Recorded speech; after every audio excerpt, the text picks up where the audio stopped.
Selamat malam sahabat Hornes, jumpa kembali di channel Hornes. Pada malam hari ini Hornes Channel akan menayangkan video horor kembali bersama narasumber yang akan menceritakan kisah pribadinya yang tentunya kisah-kisah horor yang kita nantikan. Selamat menyaksikan, kita langsung aja ke narasumber.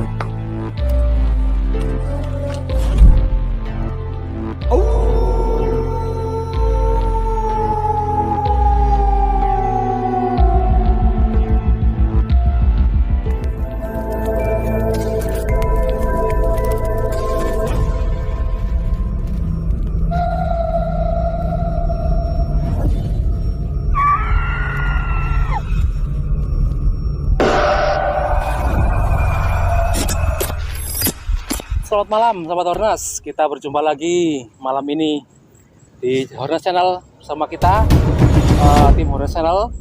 Saya co-hostnya Dedi dengan Mr. Pedro. Selamat malam kameramen Pak Sigit, dan kita mendatangkan satu narasumber yaitu Mang Dandit. Siap. Assalamualaikum. Waalaikumsalam warahmatullahi wabarakatuh. Mang Dandit, Siap. kan banyak cerita Bang Dandit ya, sudah melalang buana nih, Ya.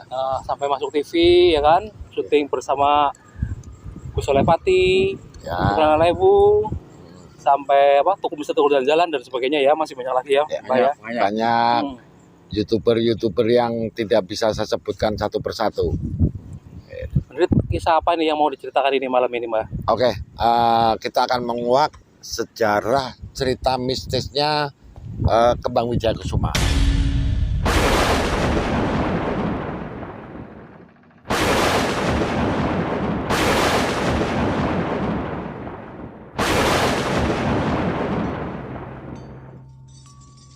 Kembang Wijaya Kusuma. Ya, mungkin orang Cilacap, orang lokal Cilacap tahu lah ya, identik Wijaya Kusuma itu apa? Kembang Wijaya Kusuma. Ya.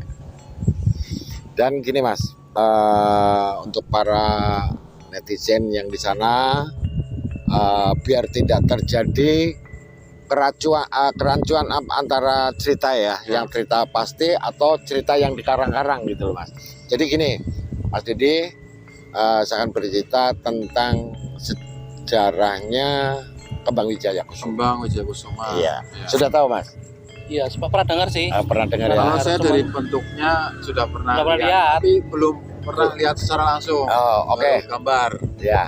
Jadi gini, sebetulnya Kembang Wijaya Kusuma yang sering kita lihat ada di pot bunga, di karangan tempat warga, itu sebetulnya hampir mirip, hampir. Karena apa saya bilang hampir? Karena Kembang Wijaya Kusuma yang sering kita tanam, yang ada di tanaman sekitar rumah kita itu, saat dia mau berkembang, Ya. itu kalau kita tungguin, itu nggak akan pernah berkembang. Oh, Pas muncul bunganya itu ya. Ya, kalau Aneh ya. mau megar, kalau mau dari kuncup, ya. mau mulai mengembang, megar itu bahasa Jawanya, itu tidak akan pernah mengembang, tidak pernah mekar. Meskipun ditungguin gitu. Meskipun ditungguin, dia akan, kalau orang Jawa bilang nyimpe apa ya? Nyimpe. Nah, dia akan Ya. Tunggu orang lalai ya, lah. nunggu orang lalai. Dan gini Mas, nah emang betul Kembang Wijaya Kusuma itu untuk mistisnya konon itu ada emang. Tapi hanya orang-orang tertentu yang bisa melihat kembang tersebut. Contoh, saat satu suro itu masyarakat nelayan Cilacap itu sebelum dia mau melakukan prosesi larung saji, Ya. hari Jumatnya kan Ya. prosesi, itu hari Kamisnya mereka berbondong-bondong menuju ke Nusa Kambangan, yang mana kembang tersebut numbuh di suatu karang, itu namanya Karang Bandung. Orang Bandung. Iya, jadi hari Kamis masyarakat nelayan, kelompok-kelompok nelayan yang berada di Cilacap ini berbondong-bondong nyekar, itu naruh sesaji itu di Karang Bandung gitu Mas. Itu ya sampai sekarang pun masih masyarakat nelayan itu namanya adat itu tidak bisa dihilangkan. Ya. Walaupun dulu pernah dengar katanya adat itu musyrik. Ya. Itu tergantung niat kita ya Mas ya. Ya. Jadi namanya adat itu turun temurun. Untuk menghilangkan adat itu penuh resiko, ya kan? Kalau jenengan, wah adat ini nggak jadi karena musyrik, karena benturan dengan suatu agama. Itu sebetulnya tergantung niat kita, Mas. Niat kita. Yang penting tujuan kita kan sama, satu. Hanya untuk Allah Subhanahu wa taala kan gitu ya, tentunya minta keselamatan, minta rezeki. Itu proses yang selama ini ada di Nusa Kambangan, Mas. Gitu. Sebelum ceritanya berlanjut, boleh nggak saya nanyakan ke Mamang ya, kalau saya lebih familiar manggil Mamang ya. Mamang pernah nggak melihat bunga, lebih tepatnya bunga ya, bunga Wijaya Kusuma itu pas dia lagi mekar? Yang di mana nih? Sempurna itu. Yang di Karang Bandung apa yang ditanyakan yang ada di tanaman-tanaman ini? Sepengalamannya Mamang aja. Ya. Dari ya, kalau untuk lebih jauh ke sana, karena saya hanya orang biasa dengan keterbatasan indera ya, tentunya hanya orang yang punya indera keenam atau indigo yang mempunyai kelebihan. Dan saya pernah ini pengalaman saya pernah nanam kembang Wijaya Kusuma tersebut. Itu di pot, saya taruh di pot. Nah, emang udah mekar, Mas. Udah harusnya mekar. Itu mulai nguncup, tak liatin sampai saya duduk di depannya. Ya pada saat itu belum ada kamera, Mas. Masih belum ada alat canggih. Waktu kecil saya sih, saya tuh penasaran. Terlihat sampai hampir setengah jam, 1 jam, 2 jam, itu nggak mekar-mekar, Mas. Yang seharusnya menurut prediksi itu harus sudah mekar, Mas. Sudah mekar. Iya, sudah mekar. Karena saya capek, ngantuk, itu tengah malam sih. Begitu saya dari duduk saya berdiri, begitu mau masuk itu bunyi plok, bunyi plok, gitu loh, Mas. Bunyi mekarnya bunga itu plok, bunyi. Itu mengeluarkan harum wangi yang sangat-sangat menyengat. Pada saat dia mekar keluar bunyi ya? Iya, bunyi plok gitu. Kayak apa sih ya? Bunyi pokoknya. Tertutup oleh ini ya, berarti ya, tertutup oleh semacam kayak kelopak tapi ya, jadi kan kembangnya gini, Mas. Kuncupnya gini nih. Jadi itu mekarnya gini, plok gitu loh. Itu menimbulkan bunyi. Saya juga nggak tahu itu bunyinya dari apa, tapi dengan pendengaran saya itu betul-betul emang itu bunyi. Kalau dari baunya sendiri itu hampir sama kayak bau bunga kantil enggak? Enggak, beda lebih ya? bukan kantil, ada jenisnya sendiri. Itu lebih wangi, Mas. Lebih wangi. Nah, baunya ada unsur mistisnya enggak? Ada, ya. Nah, kayaknya setelah saya mencium bau itu pun saya merinding loh, Mas. Ya, itu kan tidak jauh dengan mistis, Mas. Itu. Dan menurut kabar ya, karena saya belum pernah belum melihat dengan mata kepala saya sendiri. Saya hanya jadi itu adat ya. Saya kembali lagi ke adat. Jadi gini, Mas, masyarakat Cilacap akan percaya dengan hal tersebut karena kita masuknya laut kidul ya, yang identik ya pantai selatan itu identik dengan Nyi Loro Kidul, Mas.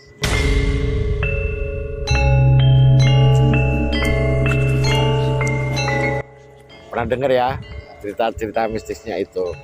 Karena gini, Mas, emang betul. Jadi penguasa laut selatan ini yang disebut Ibu Ratu Kanjeng Nyi Loro Kidul itu ya masih ada kaitannya dengan aktivitas yang ada di laut kayak nelayan. Karena kenapa nelayan melakukan ritual tersebut? Karena mereka berucap syukur, Mas.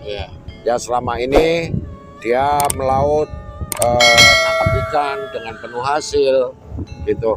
Jadi dia melakukan ritual tersebut atau larung saji atau pesta laut atau sedekah laut, itu dia melimpahkan rasa syukurnya, Mas, gitu, dengan tradisi tersebut, ya kan? Karena dia tidak merasa ngasih makan ikan di laut, dia hanya bisa ngambilin hasilnya, gitu kan. Kalau kalau kita pikir secara logikanya ya timbal balik, Kembang Bali. Jadi banyak cerita tersebut mas, banyak. Terus mengenai, nah ini sering terjadi ya mas ya, antara orang-orang tenggelam yang berada di Laut Kidul, Laut Penyus ini, itu rata-rata kalau menurut cerita para sesepuh dulu, dan saya juga sering mengikuti pencarian orang-orang nelayan tenggelam atau orang umum yang di situ, itu gini mas, kalau bukan diminta itu walaupun sudah 3 hari itu dia akan bengkak.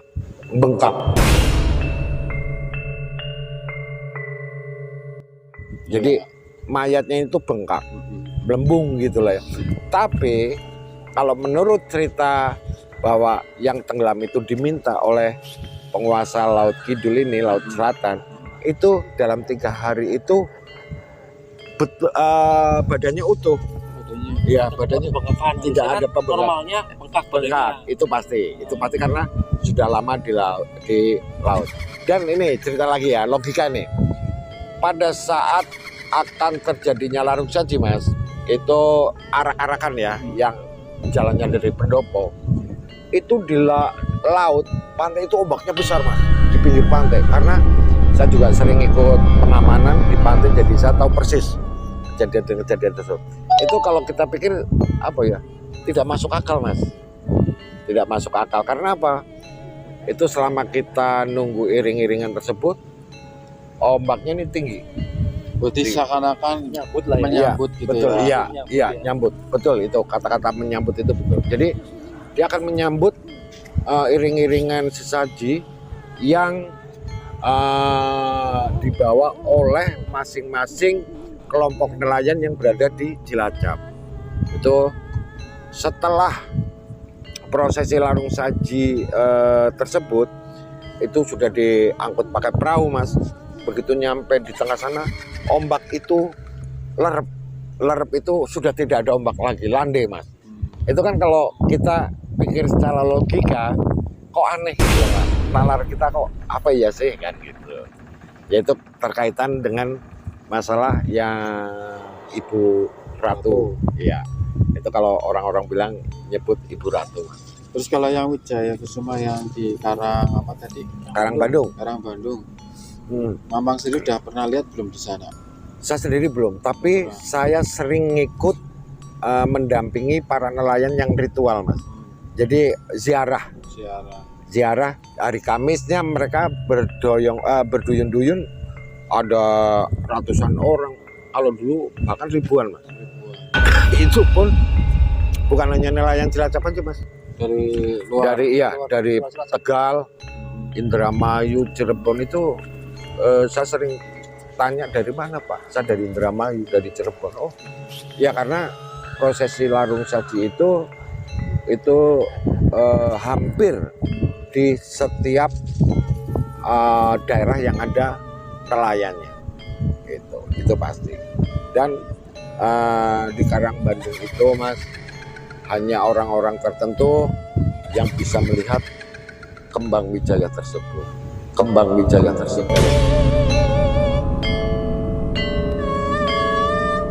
Nah, kalau menurut pengamat yang mungkin orang-orang pintar, ini kembangnya seperti yang di belakang kita ini. Oh iya, ini ya. Tugunya ya. Ya, ini tugunya. Dan Cilacap kan Identik ya, Cilacap. identik dengan Lambang dari ya. Cilacap. Ya, itu wijaya. Kembang wijaya Kusuma karena hampir kalau dari pantai selatan itu emang penguasanya Loro Kidul. Pantai selatan itu dari mulai Jawa Timur, Pacitan Pacitan sampai ke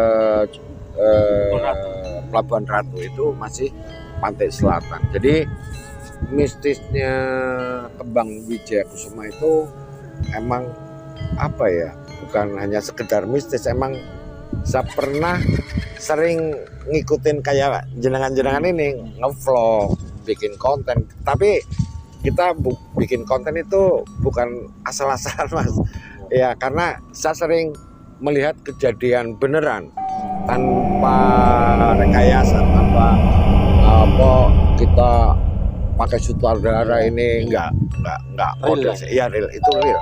Itu bukan settingan Mas, bukan settingan. Terus yang apa Wijaya Kusuma itu hanya tumbuh di karang Bandung. Bandung aja. Iya, karang Padahal Bandung. di Nusa Kambangan banyak karang. Karang nih. ya. Ini yang Ya. pertama kan Iya. kalau kita arah ke contoh mau ke Karang Bandung ya. Iya. Itu kan kita melalui Karang Bolong. Karang bolong. Karang Bolong terus habis Karang Bolong Karang Pandan. Ya. Terus Clear. Batu Kelir. Kelir, terus Ya. Baru Karang Bandung. Karang Karang Bandung. Bandung. Ya jadi gini Mas, diambil dari Karang Bandung itu karena di Cilacap Nusa Kambangan itu bentuk pulaunya itu hampir rata-rata karang. Jadi menyerupai kayak tembok tinggi, itu pinggiran-pinggiran itu kayak tembok tinggi itu ya sebetulnya itu karang Mas. Itu karang kayak Karang Bolong itu suatu karang yang terlepas dari Nusa Kambangan. Ya, dia misah dari Nusa Kambangan. Karang Bandung pun sama Mas. Itu terpisah tapi nggak jauh sih. Dan anehnya lagi nih Mas, saya tak cerita ya. Di Karang Bandung itu, di atasnya Karang Bandung itu keluar mata air. Mata air, kalau orang Jawa bilang tuk. Ya. Nah, di mana mata air tersebut diambil oleh nelayan-nelayan yang pada saat itu ziarah. Ya. Kenapa? Mereka berbondong-bondong mau ziarah itu, dia sudah menyiapkan jeligen untuk ngambil air, nanti dibawa pulang dan dilakukan prosesi siram kapal saat prosesi larung saji di tengah. Jadi air tersebut itu buat mandiin kapal gitu loh Mas. Cari keberkahan lah. betul. Itu mencari berkahnya itu apa ya, melalui air itu. Tapi kalau kita lihat dan pakai akal sehat juga, secara logika ya Mas ya. Nusa Kambangan itu kan ada di tengah-tengah laut, ya, di tengah-tengah laut. Kenapa di Nusa Kambangan tersebut ada sumber mata air tapi tawar? Itu Mata air. Posisinya masih di pantai. enggak di atas. Di atas karang. Enggak, jadi naik sedikit. Oh, naik. Berarti agak bukit ya. Iya, iya. Jadi kita bisa naik ke atas air terjun itu Mas. Air. Tapi bisa naik ke atas. di situ air, walaupun terjadinya kemarau panjang, di situ tidak akan habis air tersebut. Tetap masih keluar. Masih ya? tetap keluar. Saya tidak omong kosong karena saya sering membuktikan sendiri Mas. Gitu. Jadi apa ya, mitosnya orang Cilacap itu sebetulnya banyak Mas. Sebetulnya banyak. Dan ini perlu diketahui, di Cilacap itu ada banyak apa ya, seperti yang di daun lumbung itu apa namanya? Penembahan. Penembahan. Di Cilacap, di Kabupaten Cilacap itu ada sekitar 180 penambahan. Yang Cilacap. ya paling banyak di Cilacap, di kotanya loh Mas. Ada penembahan kendil besi, ya, ada penembahan daun lumbung, ada penembahan gobok, ada penembahan yang di sini apa? Singalodra. Terus ada penembahan yang di mana itu, yang di Donan lah, apa sih namanya? Itu Adipati Wiling. Ya, penembahan wiling. Penembahan wiling Ya. itu ada. Itu jadi ya emang dulu di Cilacap itu banyak orang sakti ya. yang orang-orang sakti itu, Ya. mereka datang ke Cilacap itu ngumpul. Yang namanya penembahan atau petilasan itu kan bekas ngumpulnya orang-orang sakti gitu loh Mas. Iya. Jadi ya itulah istimewanya Cilacap, walaupun kotanya buntu tapi banyak mistisnya, Contoh kayak di Benteng Pendem, ya, ada benteng yang di Nusa Kambangan Timur juga ada. Jadi Cilacap ini dulu tempat tempat pendaratan pada zaman penjajahan Belanda. Dan saya akan cerita nih Mas. Ini untuk diketahui juga, mungkin ada banyak orang Cilacap yang tidak tahu ya, bahwa di Nusa Kambangan dulu pernah ada berdiri suatu kerajaan kecil, Kerajaan.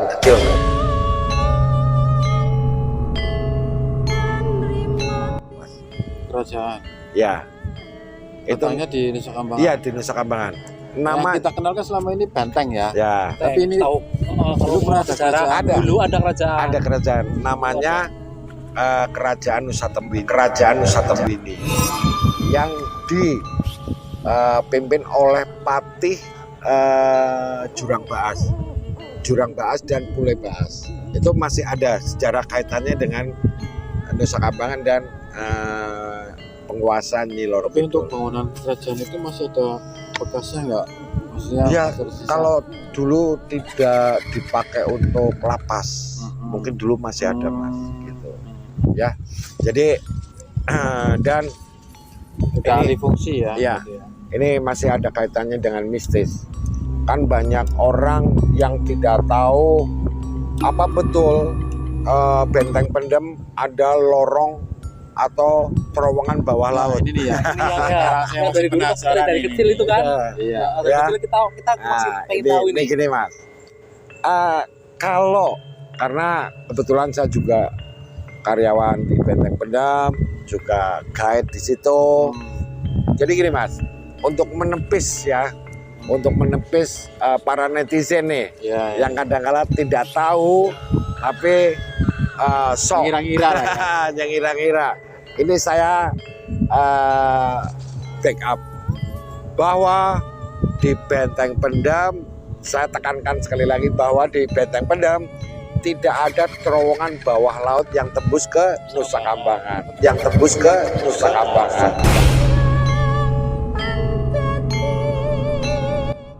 Itu hoax atau apa ya kalau orang bullshit bedabrul. Gitu Mas. Jadi gini, Tapi kalau dilihat dari ruangan ah, itu kan masuk ruangan nih Ya. ya, masuk ruangan.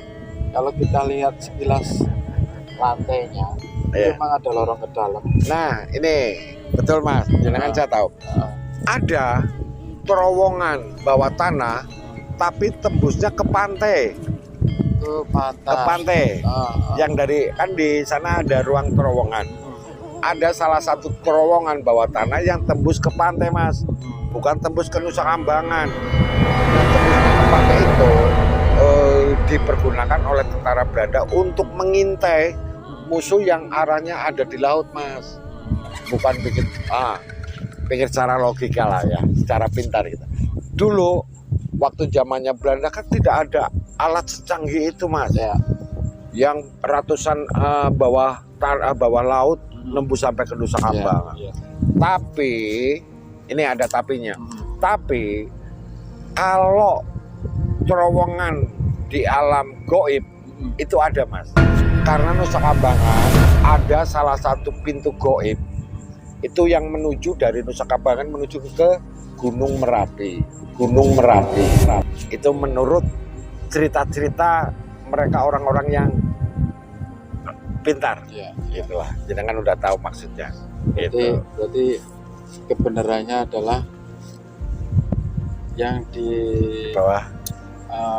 Benteng Pendem itu kan nggak ada ruangan, tapi selama ini kan yang kita tahu bahwa itu tembus ke Nusa Kambangan ya. Emang benar, tapi bukan di alam kita ya. Ya, Berarti alam di alam goib. goib ya. Iya, Jadi Jadi- tembus masuk ke dalam Hah? itu hanya sebatas ke pantai, ya, ke pantai. ya. Itu emang betul. Karena apa Mas? Kalau kita lihat sekarang ini ya, Iya. terowongan tersebut karena dari pantai itu sudah rusak Mas. Nah, saya akan cerita lagi Mas. Kalau zaman dulu antara daratan dan lautan itu lebih tinggi daratan Mas. Itu kan masuk akal kalau Belanda itu membuat terowongan bawah tanah yang tembusnya ke pantai, itu masuk akal karena dulu daratan kita lebih tinggi. Gitu. Kalau sekarang karena sudah ratusan tahun terjadinya agresi tanah yang di bawah, terjadinya apa gempa, itu yang menimbulkan bumi ini anjlok dan sejajar dengan Ya. laut gitu. Gitu. Oke, Ya. mungkin Mamang ya. Ya. Ceritanya luar biasa. Kita banyak pencerahan ya. Ya. Pertama pengalaman ternyata. Ya. Oke Mas, sebelum saya ditutup ya, saya hanya berpesan nih. Oke, siap. Saya berpesan kepada para netizen, khususnya anak-anak muda zaman sekarang, ya, tolong hargai sejarah bangsa, karena tanpa sejarah kita tidak bisa berkumpul begini, ya. Ingat, jas merah, jangan lupakan sejarah. Jas merah. Ya. Jangan lupakan sejarah. Oke, mantap. Mantap. Siap. Coba, Didi. Terima kasih Pak Dandit Siap. atas ceritanya ya. Jadi kita bisa tahu sejarah dari Bang Wijaya Kusuma ya, yang dihubungkan kota Cilacap Ya. karena semua dari Cilacap itu simbolnya Bang kebanyakan Wijaya Bang Wijaya Kusuma kan. Ya. Jadi kita tahu asal muala dari Bang Wijaya Kusuma tersebut. Jadi kan ataupun ngulik sejarah sedikit lah ya tentang Wijaya Kusuma yang ada di Nusa Kambangan, dan misalkan yang taruh di rumah-rumah kan ada yang tanam tuh. Ya, seperti itu. Ya. Jadi untuk kisah-kisah selanjutnya kita tunggu Mbak Dandit. Siap. Ya. Oke. Nanti Oke. kapan waktu kita masuk ke benteng dulu. Oke. Oke. Siap. Terima kasih. Sebelumnya juga saya mohon maaf bila mana dalam penyampaian, dalam tutur kata saya banyak kesalahan yang disengaja maupun tidak sengaja. Namanya kami sebagai manusia tidak terlepas, tidak luput dari kesalahan. Mohon maaf sekali lagi. Terima kasih Mas Dedi, Mas. Oke, Pedro. Mas Pedro ya. Oke, terima kasih. Jadi sama-sama. Oke. Assalamualaikum Waalaikumsalam warahmatullahi wabarakatuh. Salam Horas. Jangan lupa like, share, komen, dan subscribe ya. Siap.